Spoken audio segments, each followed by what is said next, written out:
Good afternoon. I'm Sheriff Dan Smith. I have been the sheriff here in Bell County for approximately 25 years. As most of you know by now, this morning at about 4 a.m., Major Nandal Hasan was delivered here to the Loop 121 Annex of the Bell County Jail.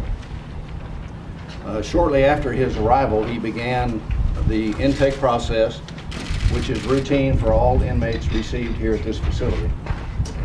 That process involves a series of questions and interviews by jail staff as well as medical personnel and others that may need information to help us identify any needs or special circumstances involving inmates. Again, this is a process that is routine to all inmates that come here to this facility. He also was visited by our facility medical administrator, and as you know, we have been in contact for the past several weeks with Brooks Army Medical Center medical staff, his primary care physician from there, and others. After the intake process, he was placed in an infirmary cell. This is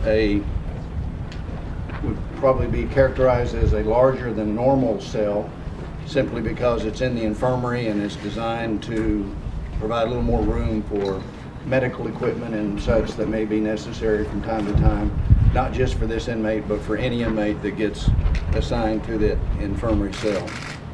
Hasan will be the only inmate in that particular cell. Excuse me.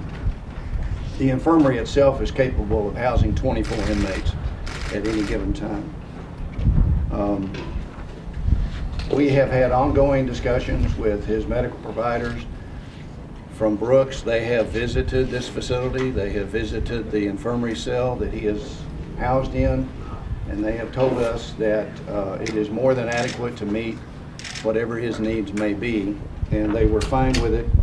And we have in place a continuity of care plan that will ensure that whatever is needed to provide for his necessary medical conditions, we will either do that in-house or externally if that becomes necessary. This inmate will be subject to all of our rules and regulations, just like every other inmate is here in Bell County.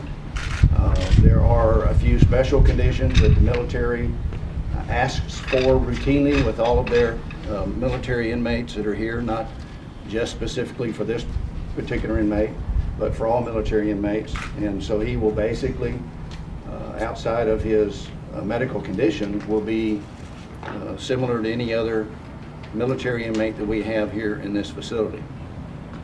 Now, although I don't intend to go into any details about his medical condition, you all know that he is paralyzed.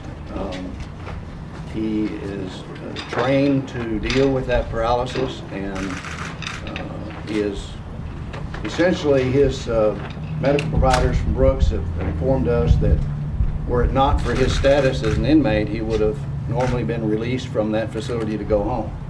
And so that's what we're dealing with.